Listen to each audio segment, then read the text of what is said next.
Messieurs, dames, nous sommes lundi, ce qui veut dire que je vous livre ma petite critique de Dragon Ball Daima. On va se pencher sur l'épisode 10 qui divise pas mal et encore une fois la communauté. Et chose plutôt marrante, c'est souvent en Occident où les gens se prennent la tête. Alors que du côté japonais, j'ai beau regarder les avis, globalement et à 90% du temps, ils sont tous d'accord en disant qu'il y a des lignes temporelles différentes. Mais bon. On va en parler dans cette vidéo du jour, je vais vous livrer mes impressions sans les imposer pour ne pas changer puisque ce sont mes impressions, comment je vois les choses par rapport à Dragon Ball Daima aujourd'hui, et je pense qu'il faut éviter de se prendre la tête tout simplement. En attendant, et il y a un point à retenir dans cet épisode, un point extrêmement important, Vegeta, le prince Vegeta, eh bien il aime les gros nichons.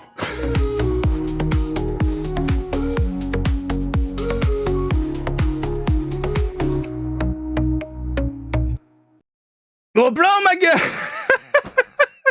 Putain, Marty, tu lances comme ça les gros nichons, tu lances le générique, machin, bien sûr, bien sûr. En même temps, il aime les nichons, il aime sa Bulma, il aime les gros nichons de sa Bulma, voilà. Quand ils se disputent dans l'avion, ça m'a fait rire. C'est sympa, on retrouve le caractère de Vegeta. Bref, il aime les gros nibards, et c'est pour ça que c'est mon personnage préféré, retenez-le. Bref, on va parler donc de cet épisode qui commence avec du fight. Et ça m'a surpris, je ne m'y attendais vraiment pas, et je trouve que c'est plutôt cool. Donc pas besoin d'attendre des lustres pour savoir ce que vaut Majin Buu, on a un aperçu dès le départ, alors ça donne quoi? Eh bien, on est encore sur du décalage, du what the fuck, du délirant, purement Akira Toriyama. Oui. Finalement, et comme je le pensais, on se retrouve avec un personnage loufoque, décalé, amusant, qui n'arrive pas à la suite de Tamagami No.1, voilà, alors que les gens se pétaient la gueule sur Twitter et réseaux sociaux à dire que c'est le boss final, et c'est pour ça que j'avais fait une vidéo à part, qui va être puissant et tatati et tatata, et quand tu regardes Dragon Ball Daima, mais bordel de merde, tu comprends tout de suite un peu l'ambiance totalement cocasse et décalée, légèrement burlesque, de cet univers-là. Donc quand tu vois un Majin Buu qui est tiré d'un Saibaman, évidemment, tu te dis, mais bordel, c'est pas possible qu'il soit aussi puissant. Et la preuve en est, on a la magie Toriyama, c'est vraiment de la magie, puisque on se retrouve avec un fight dès le départ, mais ce côté, comment dire, décalé. Oui, c'est décalé. Léger, apaisant, et ça fait du bien, putain. Je kiffe. Je kiffe de ouf, par contre. Tiens, voilà, par contre, puisqu'on parle du combat, j'ai trouvé l'animation du combat un brin saccadé. Je sais pas ce que vous en pensez, mais je trouve que ça manque de fluidité, même si l'image reste toujours très belle, hein, avec des jeux de lumière plaisants à regarder, mais je trouve que les mouvements et tout, c'était un peu saccadé. Bon, globalement, ça reste clean, voilà. Tiens, en parlant de la partie visuelle de cet épisode-là, eh bien, ça fait du bien de voyager un petit peu, de changer de couleur, de décor, d'environnement. Alors, on a peut-être un environnement, j'ai envie de te dire, familier, hein, mais ça change, voilà. Donc, on a un aperçu du deuxième monde des démons, on découvre une ambiance un peu Namek, mais je pense que c'est pour jouer sur la nostalgie des spectateurs. Et bon, bref, quoi qu'il en soit, ça rend bien, et j'ai trouvé ça très beau à l'image, et sublime, hein, globalement.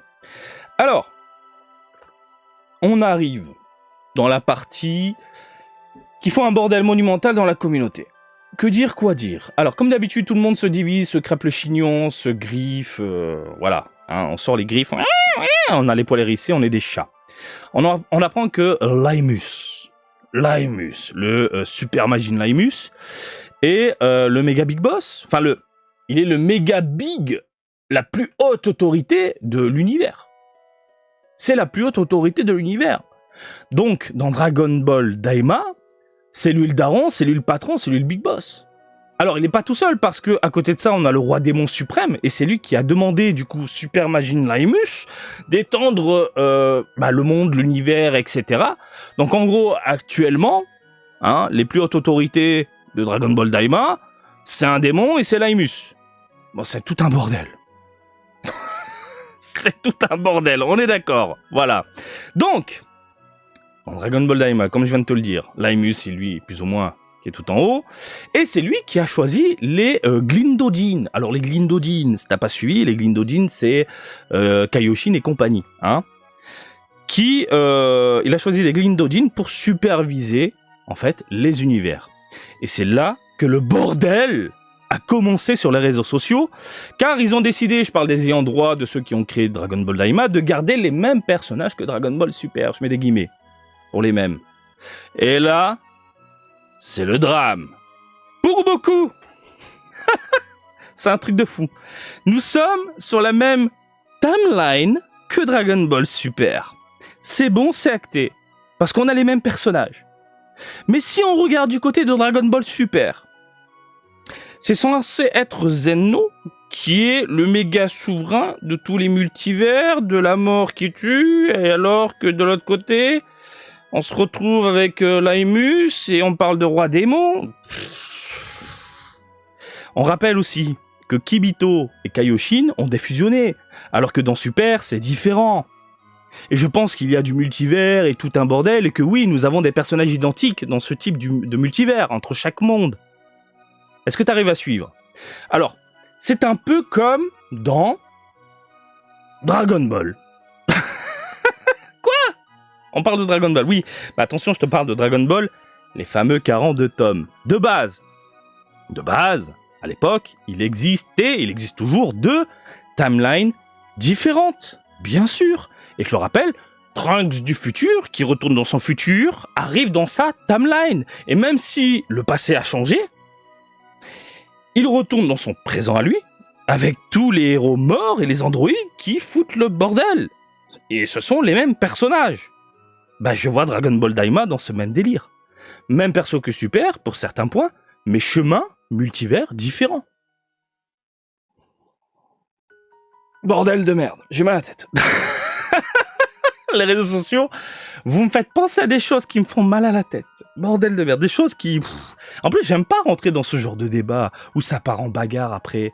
Si on pouvait débattre dans le calme, ok, mais au point d'imposer les gens à crier, mais putain, en limite, encore une fois, on va se foutre la gueule sur un parking de Leclerc pour imposer son point de vue. Je trouve ça dingue. Et aujourd'hui, on est dans une génération où on gueule et on ne parle plus. À cause des réseaux, je pense, à cause des écrans. Bon, bref. Je pense qu'il faut regarder, c'est mon point de vue, un Dragon Ball Daima comme si Dragon Ball uniquement existait. Ce que j'entends par là, Dragon Ball Z, et puis hop, t'enchaînes sur du Dragon Ball Daima. Voilà, sans Super, sans GT, sans le reste. C'est mon point de vue, attention. Hein, sans prise de tête, faut pas se prendre la tête. Voyez, j'ai envie de te dire, voyez et vivez Dragon Ball comme vous le voulez. Comme vous le voulez. Et si vous en parlez avec un ami, n'imposez pas votre point de vue, partagez-le et débattez. Mais ne l'imposez pas, en mode extrême. Ça devient ridicule et compliqué à suivre un peu tout ça, on est d'accord, hein, ça devient limite de la politique. Lors d'un repas de famille, moi je le vois comme ça. Dragon Ball, c'est de la politique aujourd'hui. C'est un truc de fou. Repas de famille, tu sais qu'il y a tonton Robert d'extrême droite qui va forcément parler et monter le ton avec la cousine Jacqueline qui, elle, est d'extrême gauche. Mais bon, on reste ensemble car on est dans la même famille. Ben, je vois vraiment Dragon Ball comme ça. On est la même communauté, mais on se crêpe le chignon de ouf parce qu'on n'est pas d'accord sur plusieurs points de cet univers-là, de Dragon Ball.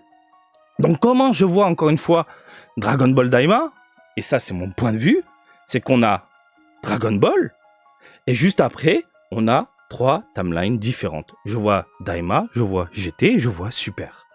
Parce qu'il y a tellement de petits points, de détails entre chaque univers, entre chaque licence, on appelle ça des licences aujourd'hui, entre chaque licence, qu'au final, ben, moi dans ma tête, personnellement, j'ai du mal à embriquer tous ces univers sur une même ligne. Et je vais même vous dire un truc, même à l'époque, et là je parle des années 90, je parle pas quand Super était là, je parle pas vraiment quand il y a eu le revival Dragon Ball, je parle vraiment des années 90. Ben, dans mon adolescence, je voyais vraiment Dragon Ball comme ça, une timeline, et la deuxième de Trunks. En vrai, tu la décroches vraiment de cette timeline-là. Enfin, je le vois comme ça, pour moi c'est de la logique même. Dragon Ball, en dessous, Trunks, et puis après, à la fin, on raccroche du Super, on raccroche ensuite du Daima, sur 2 choses différentes, et tout à la fin de Z, on a GT.